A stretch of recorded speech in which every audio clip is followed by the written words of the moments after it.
மகர ராசி என்பர்களே, மகர ராசியை பொறுத்த வரைக்கும் வெற்றிக்கான நேரம் அப்படின்னே சொல்லலாம்.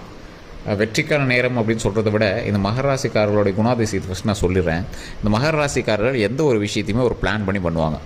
எந்த ஒரு விஷயம் பண்ணாலும் அதில் ஏதாவது ஒரு பேக்கப் கண்டிப்பாக இவங்களுக்கு இருக்கணும் அப்படின்னு நினைப்பாங்க. இவங்களோட சேவிங்ஸாக இருக்கட்டும், இவங்க வாங்கக்கூடிய கடன்களாக இருக்கட்டும், இவங்க வாங்கக்கூடிய நிலங்களாக இருக்கட்டும், இவங்க செய்யக்கூடிய தொழில்களாக இருக்கட்டும், எதுக்குமே ஒரு பேக்கப் இருக்கணும். அடுத்த மாதம் நம்ம என்ன பண்ண போகிறோம், லைஃப் ஃபுல்லாக என்ன பண்ண போகிறோம் அப்படின்னு முன்னாடியே ப்ரீ பிளானோடு இருப்பாங்க. ஒரு இளகிய மனம் கொண்ட ராசி, அதிகமாக ஜோதிடத்தை ஒரு சயின்ஸாக பார்க்கக்கூடிய ராசி, இறைவனை கண்டிப்பாக வணங்கக்கூடிய ஒரு ராசி, ஆன்மீக ரீதியாக இவங்க வந்து ப்ளஸ் பாயிண்ட்டாக இருப்பாங்க. அதே மாதிரி அவங்களுடைய குடும்பத்துக்கு இவங்களால தான் வளர்ச்சி, குடும்பத்தை நல்லா பார்த்துக்கக்கூடிய ஒரு முக்கியமான ராசி. என்ன இருந்தாலும் ஒரு சின்ன விஷயத்துக்கு கூட மைண்டு போட்டு அப்செட் பண்ணிக்குவாங்க. எப்படி ஏதோ ஒரு சின்னதாக ஒரு இன்சிடென்ட் நடந்திருக்கும், அதை 3 நாளைக்கு உட்காந்து பேசிகிட்டு இருப்பாங்க. அதே மாதிரி எந்த ஒரு தேவையில்லாத இன்சிடென்ட்ஸுக்கு போய் இவங்க வந்து இன்வால்வ் ஆக மாட்டாங்க. நாம் ஒன்று நம்ம வேலை ஒன்று இருப்பாங்க. எந்த ஒரு ப்ராப்ளம் வரக்கூடாது அப்படிங்கிறதுல ரொம்ப எச்சரிக்கையாக இருப்பாங்க. தேவையில்லாத அம்புலகளுக்கு போகக்கூடாது, தேவையில்லாத யார்ட்டையும் சண்டைக்கு போகக்கூடாது, நாம் ஒன்று நம்ம பொழப்புன்னு இருக்கணும், நம்ம ஒரு டீசெண்டான லைஃப்பை வாழணும் அப்படின்னு வாழ்கிறதுல ஒரு முக்கியமான ராசி இந்த மகர ராசி. இந்த மகர ராசியை பொறுத்த வரைக்கும் இப்போ கடந்த ஒரு 3 வருட காலங்களாக சில இழப்புகளை சந்தித்து ஒரு வரவை சந்திச்சிருப்பாங்க. அதாவது யாரோ ஒருத்தர் சில இழப்புகளை பார்த்துருப்பாங்க. அதற்கு பிறகு திருமணமோ அல்லது குழந்தை பிறப்போ அது கண்டிப்பாக நடந்திருக்கும். அதன் மூலமாக பல வரவுகளும் அவங்க நடந்திருக்கும். குறிப்பிட்ட ஒரு 3 மாத காலங்களாக நல்ல ஒரு இன்கம் கிடச்சிருக்கும். அந்த இன்கமில் வந்து பழசை விட கம்பேர் பண்ணும்போது ஓரளவுக்கு இன்கம் அதிகமாக இருந்திருக்கும். சடனாக அந்த இன்கம் வந்து இறங்கி ஏறி இருக்கும். சார் என்ன பண்ணனே தெரியல சார், ஒரு 3 மாதம் நல்ல கிரகம் நல்லா வேலை செஞ்சு நல்ல பணம் வர இருந்தது அப்படின்னு இருந்திருப்பாங்க. இனி வரக்கூடிய காலங்களிலே ஓரளவுக்கு வந்து கொஞ்சம் பரவாயில்லையாக தான் இருக்குங்க. பண வரவும் அதற்கு தகுந்த செலவும் உங்களுக்கு இருந்துட்டு தான் இருந்திருக்கும். இருந்தாலும் ஓரளவுக்கு பேக்கப் அண்ட் சேவிங்ஸ் வந்து நீங்கள் வச்சுட்டு தான் இருப்பீங்க. இப்படி இருக்கிற ராசிக்கு குறிப்பிட்ட காலகட்டங்களில் உங்களுக்கு ஒரு முக்கியமான விஷயம் இன்சிடென்ட்ஸ் இருக்குதுங்க. அது தெரிஞ்சுக்கணும் அப்படின்னா நம்ம சேனலை ஃபாலோ பண்ணிக்கோங்க, சப்ஸ்கிரைப் பண்ணிக்கோங்க. அப்படியே அந்த வீடியோ முழுசாக பாருங்கள். அதில் ஃபுல் விஷயங்கள் நான் எல்லாமே சொல்கிறேன். பக்கத்தில் பெல் பட்டனையும் மறக்காம ப்ரெஸ் பண்ணிக்கோங்க. அதில் ஆல் அப்படிங்கிறத கிளிக் பண்ணிக்கோங்க. அப்போ தான் உடனுக்குடன் நோட்டிஃபிகேஷன் வந்து சேரும். அதே மாதிரி இது வந்து இப்போ நம்ம தனிப்படையான ஜோதிடத்தை வந்து நம்ம சொல்கிறது கிடையாது. இப்போ இதில் ஃபுல்லாக வந்து ராசியோட பலன்களை தான் சொல்கிறோம். நீங்கள் தனிப்படையாக பார்க்கணும் அப்படின்னா கீழே வந்து கான்டாக்ட் நம்பர் டீட்டெயில்ஸ் கொடுத்துருக்கேன். ஸ்க்ரீனில் FBயில் ஓடிட்டுருக்கோம். யூடியூப்பில் பார்த்துருக்கீங்க அப்படின்னா டிஸ்கிரிப்ஷனில் இருக்கும். கண்டிப்பாக அந்த நம்பருக்கு ஃபோன் பண்ணுங்கள். உங்களுடைய ப்ராப்ளம் எதுவாக இருந்தாலும் நம்ம வந்து சால்வ் பண்ணி தரோம். இது பிரபலமான சில ஜோதிடர்களே வந்து கன்சல்ட் பண்ணிட்டு தான் இருக்காங்க. அதே மாதிரி அரசியல் பிரமுகர்களும் ஆக்ட்ரஸுமே இந்த ஜோதிடர்கிட்ட அவங்களுடைய பிரச்சனைகள் எல்லாமே சொல்லி சீக்கிரட்டாக அதோட ப்ராப்ளம் எல்லாமே சால்வ் பண்ணிட்டு தான் இருக்காங்க. உங்களுக்கு வேணும் அப்படின்னா நீங்கள் ஃபோன் பண்ணி உங்களுடைய ப்ராப்ளமை சால்வ் பண்ணிக்கலாம். சரி சார், இந்த மகர ராசியை பொறுத்த வரைக்கும் முன்னாடியே சொன்னதான், குணாதிசயங்களில் ஒரு எப்படி சொல்கிறது, ஒரு எக்ஸ்பர்ட்டான ராசி. இப்படி பண்ணால் இப்படி நடக்கும், பார்த்து தான் இருந்துக்கணும். அதை நல்லா லேர்ன் பண்ணிட்டு பண்ணலாம், இதை நல்லா படிச்சுக்கலாம், இதை பற்றி தெரிஞ்சுக்கிட்டு நம்ம பண்ணலாம். மற்றவங்களாம் ஃப்ளூக்கில் அடிக்கும்போது இவர் வந்து ரொம்ப இன்னராக போய் அதை வந்து ஆராய்ஞ்சு அதுக்கு தகுந்த மாதிரி செயல்படுவார். 10 ரூபா இருந்தாலும் தேவையில்லாமல் செலவு பண்ண மாட்டார். 10 ரூபா இருந்தாலும் அது எதுக்கு பண்ணுறோம், 1 லட்ச ரூபா சம்பளம் வந்தாலும் அதில் 10 ரூபா செலவு பண்ணும்போது ஏன் பண்ணுறோம், எதுக்கு பண்ணுறோம், இதன் மூலமாக என்ன லாபம் இருக்குது, அதனால் ஏன் நம்ம பண்ணணும் அப்படின்னு பண்ணுறவர். அதே மாதிரி குறிப்பிட்ட இடத்துல கொஞ்சம் சொகுசாக இருக்கிறதுக்காக செலவு பண்ணுறவர். அந்த சொகுசுலேயுமே ரொம்ப கச்சிதமாக பண்ணணும் அப்படின்னு நினைக்கக்கூடியவர். அதே மாதிரி தாய் தந்தையருக்கு நல்லா பார்த்துக்கணும் அப்படின்னு நினைக்கிறவர். தந்தையோட மருத்துவ செலவுகளுக்கு அதிகமாக செலவு பண்ணியிருப்பீங்க. தாயோடைய கல்வி செலவு, இந்த உடல் ரீதியான செலவுகளுக்கு அதிகமாக செலவு பண்ணியிருப்பீங்க. ஆடம்பரமாக நகைகள் எல்லாமே வாங்கி கொடுத்துருப்பீங்க. ஸோ இந்த மாதிரி இருக்கக்கூடிய ஒரு நேரத்தில் இந்த ராசியை பொறுத்த வரைக்கும் குழந்தைகளுக்கு, அதே மாதிரி தாய் தந்தையருக்கு உடல் ரீதியான விஷயங்களை, குடும்பத்தில் இருக்கிறவங்களுக்கு உடல் ரீதியான விஷயங்களை சின்ன சின்ன கவனம் தேவை.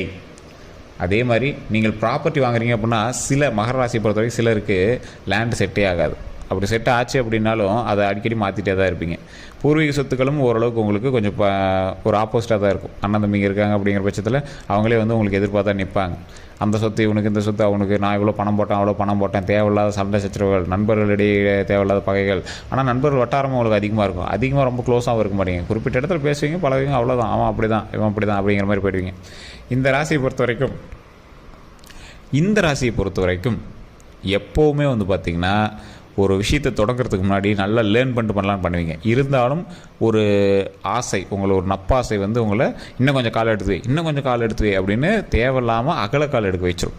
அகலக்கால் எடுக்கும் போது என்னது, பின்னாடி காலம் மறுபடியும் எடுத்து அதோடு வைக்கிறதுக்கு கொஞ்சம் ஸ்ட்ரகிள் பண்ணி தான் வச்சாகணும். ஏதாவது ஒரு புடிமானம் இருந்தால் தான் உங்களால் கரெக்டாகவே நிற்க முடியுங்கிற ரேஞ்சு கொண்டு வந்து எடுத்தோம்.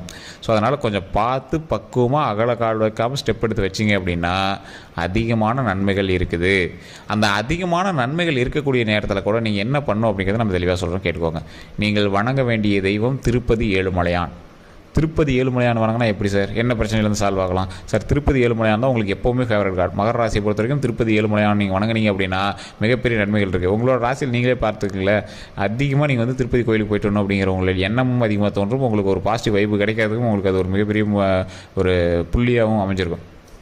அப்படி இருக்கும் பட்சத்தில் நீங்கள் திருப்பதி ஏழுமலையான் வணங்கும் போது ஓம் திருப்பதி ஏழுமலையான போற்றி, ஓம் திருப்பதி ஏழுமலையான போற்றி, ஓம் திருப்பதி ஏழுமலையான போற்றி அப்படின்னு ஒரு தினம் 3 டைம் வந்து சொல்லுங்கள். அதே மாதிரி அந்த இடத்துல நீங்கள் திருப்பதி ஏழுமலையானோட புகைப்படத்தை வச்சு வணங்குறீங்க அப்படின்னா ராஜ அலங்காரத்தில் ஒரே ஃபோட்டோவாக இருக்கும். அந்த மாதிரி ஒரு புகைப்படத்தை வாங்கி நீங்கள் வச்சு வணங்குங்க. அப்படி வணங்கும் போது 11 முறை நீங்கள் வந்து சொல்லுங்கள். திருப்பதி ஏழுமலையானுடைய புகைப்படத்தை பார்த்து வணங்கும் போது 11 முறையும், நீங்கள் ஃப்ரீயாக இருக்கும்போது 3 டைமும் சொன்னீங்க அப்படின்னாவே உங்களுக்கு மிகப்பெரிய நன்மை கிடைக்கும். கமெண்ட் செக்ஷனில் மறக்காமல் ஓம் திருப்பதி ஏழுமலையானே போற்றி அப்படின்னு 3 டைம் கமெண்ட் பண்ணுங்கள். இது ஏன் சார் இதை தினம் சொல்லணும், அதனால் என்ன பலன், என்ன கிடைக்க போகுது, அது என்ன மந்திரமும் கிடையாது, சாமி பேர் தானே. ஓம் அப்படிங்கிறது பிரபஞ்ச வார்த்தை. உலகம் தோன்றும் போது ஓம் என்று ஒளியோடு உருவானது அப்படிங்கிறது நார்மலான ஒரு பஞ்சாங்க ரீதியான ஒரு உண்மை. The world starts with the word home அப்படிங்கிறது பிக் பேங் தியரி.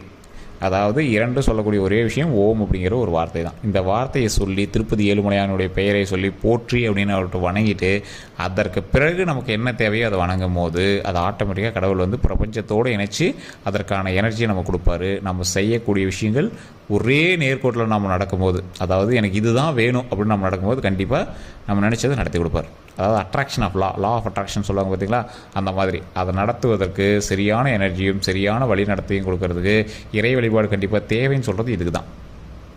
அந்த ஓம் அப்படிங்கிற வார்த்தை தான் எல்லா வார்த்தையிலையும் அமைஞ்சிருக்கும். ஸோ சிங்க்ரோனைஸ் பண்ணி பார்க்கும்போது 7 ஹெட்ஸு.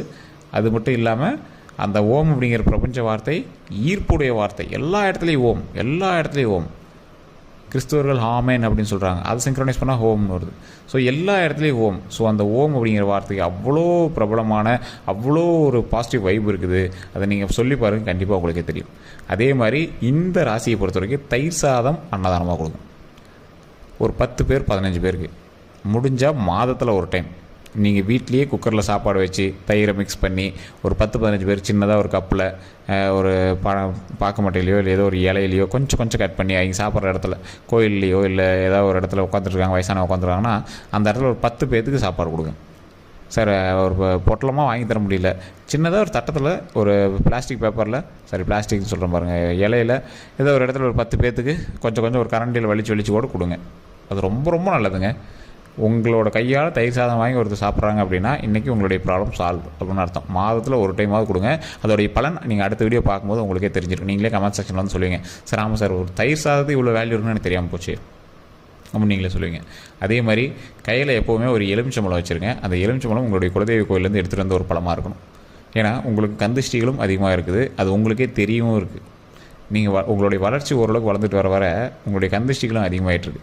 ஸோ அதற்கு தகுந்தாறு கூட உங்களோட கந்திஷ்டிலேருந்து நீங்கள் வெளியே வரணும். உங்களுடைய குலதெய்வத்தினுடைய எலுமிச்சை பழத்தை வாங்கி உங்கள் பக்கத்தில் வச்சுக்கோங்க. வாகன ரீதியான விஷயங்களை ரொம்ப கவனம் தேவை. அடுத்த லேண்டு வாங்கலாம் அப்படின்னு நீங்கள் வந்து ஸ்டெப் எடுத்துகிட்டு இருப்பீங்க. பழைய லேண்டு மாற்றிட்டு இந்த லேண்டு வாங்கலாம் அப்படின்னு கொஞ்சம் கடன் வாங்கியாவது வாங்கிக்கலாம் அப்படின்னு ஸ்டெப் எடுத்துகிட்டு இருப்பீங்க. தூரத்தில் தான் வாங்குவீங்க, பக்கத்தில் வந்து நீங்கள் எதுவும் வாங்க மாட்டீங்க. பூர்வீக சொத்துக்கள் இருக்கக்கூடிய இடத்துல உங்களுக்கு செட் ஆகாது அப்படிங்கிறதுனால தூரத்தில் தான் வாங்கலாம் அப்படின்னு செட் பண்ணிட்டு இருப்பீங்க. அதற்கு தகுந்தாறு போல் நீங்கள் வந்து ஸ்டெப் எடுத்துகிட்டு இருக்கீங்க அப்படின்னா அதற்கான பாசிட்டிவான நேரம் இது அமையுது அப்படின்னு சொல்லலாம். ஸோ இனி வரக்கூடிய காலங்கள் ஓரளவுக்கு வளர்ச்சிக்கான நேரம் தான். நீங்கள் கவலையெல்லாம் படவே தேவையில்லை. ஏன்னா உங்களை கிரக மாற்றத்தினால உங்களுக்கு நன்மை தரக்கூடிய ஒரு கிரக மாற்றமாக தான் அமைஞ்சிருக்கிறதுனால நீங்கள் யாருக்கும் பயத்துக்கும் தேவையில்லை. நீங்கள் ஸ்டெப் எடுக்கும்போது கொஞ்சம் பார்த்து கவனமாக ஸ்டெப் எடுத்தீங்க அப்படின்னாவே போதுமானதாக இருக்குது. டாக்குமெண்ட் ரீதியான விஷயங்கள் ரொம்ப கவனம் தேவை. அப்ரூவலாக இருக்குது அப்படி இப்படின்னு பார்த்துட்டு பண்ணுங்கள். தேவையில்லாத கமிஷன்ஸில் மாட்டிக்காதீங்க. அது இதுன்னு சொல்லி ஏதாவது பணத்தை வாங்கி லாக் பண்ணி விட்டு போகிறாங்க, அதை கொஞ்சம் தெளிவாக பார்த்துக்கோங்க. அதே மாதிரி முன்னெச்சரிக்கையாக எல்லா விஷயத்தையும் பார்க்கக்கூடிய நீங்கள் குறிப்பிட்ட இடங்களில் கொஞ்சம் சர்க்கிள்களை சந்திக்கிறதுக்கான நேரம் இருக்குது. அதாவது தேவையில்லாமல் இதை பார்க்கவே அப்படின்னு சின்ன சர்க்கிள்கள் தான் இருக்கும். அதெல்லாம் நீங்கள் சமாளிச்சிக்கலாம். இருந்தாலும் அந்த இடத்துலையும் கொஞ்சம் கவனமாக இருந்திருந்தோம்னா பரவாயில்லையே அப்படின்னு நீங்கள் வந்து யோசிக்க வேண்டிய நேரம். ஸோ அதனால் கொஞ்சம் பார்த்து கவனமாக எல்லாத்தையும் செயல்படுங்க. அதே மாதிரி இந்த ராசியினரை பொறுத்த வரைக்கும் பெண்கள் ரீதியான விஷயத்தில் ரொம்ப கவனமாக இருக்கும். கெட்ட பேர் வராமல் இருக்கிறதுக்கு கொஞ்சம் பார்த்து பண்ணீங்க அப்படின்னா இதுக்கு மேலே எந்த ஒரு ப்ராப்ளமும் கிடையாதுங்க. தொழில் செய்கிறீங்க அப்படின்னா வளர்ச்சிக்கான நேரம் தான். இருந்தாலும் சின்ன ஏற்ற இறக்கங்கள் இருக்குது. சந்திக்கக்கூடிய ஒரு குறிப்பிட்ட காலகட்டமில் நீங்கள் சின்ன ஏற்ற இறக்கங்கள் சந்தித்து தான் ஆகணும். நீங்கள் ரெகுலராக பண்ணிட்டு இருக்கிற தொழில் எப்பவும் போல் பண்ண ஆரம்பிங்க. அதில் நிறைய வருமானமும் அதிக நற்பெயர்களும் உண்டாகிறதுக்கான அதிக வாய்ப்புகளும் இருக்குதுங்க. ஸோ இதை வந்து நம்ம முக்கியமாக சொல்லணும் அப்படிங்கிறது. வேறு எந்த ஒரு கருத்துக்கள் இருந்தாலும் மறக்காம கமெண்ட் செக்ஷனில் பதிவிடுங்க. அந்த ட்விஸ்ட் அண்ட் ஸ்டர்ன்ஸுங்கிறது உங்களுக்கான கந்திஷ்டிகள் மட்டும்தான். அதை நீங்கள் நிவர்த்தி பண்ணிட்டீங்க அப்படின்னாவே போதுமானது. ஸோ அதே மாதிரி நம்ம சேனலை பார்த்துருக்கீங்க அப்படின்னா நீங்கள் கண்டிப்பாக சப்ஸ்கிரைப் பண்ணிவிட்டு பக்கத்தில் பெல் பட்டன் ப்ரெஸ் பண்ணி ஆல் அப்படின்னு கிளிக் பண்ணிக்கோங்க. அதே மாதிரி நம்மளோட சேனல் ஃபேஸ்புக்கில் பார்த்துருக்கீங்க அப்படின்னா ஃபாலோ பண்ணிக்கோங்க. எல்லோருக்கும் நன்றி. இந்த வீடியோ பிடிச்சிருந்தது அப்படின்னா உங்களோட நண்பர்களுக்கு கண்டிப்பாக பகிருங்க. உங்களோட மகர ராசிக்கார நண்பர்கள், கணவனோ மனைவியோ உங்களோட சகோதர சகோதரிகளோ அவங்களுக்கு இருந்தால் கண்டிப்பாக அதை வந்து பகிருங்க. இதோட நம்ம சேனல் சப்ஸ்கிரைப் பண்ணாமல் தான் சப்ஸ்கிரைப் பண்ணிட்டு பாருங்கள். வேறு எந்த ஒரு கருத்துக்கள் இருந்தாலும் கமெண்ட் செக்ஷனில் பதிவிட்டு கீழே டீட்டெயில்டாக நம்பர் கொடுத்துருக்கேன். நீங்கள் ஃபோன் பண்ணி உங்களோட ப்ராப்ளம் சொல்லி நீங்கள் வந்து சால்வ் பண்ணிக்கலாம். எல்லோருக்கும் நன்றி நண்பர்களே.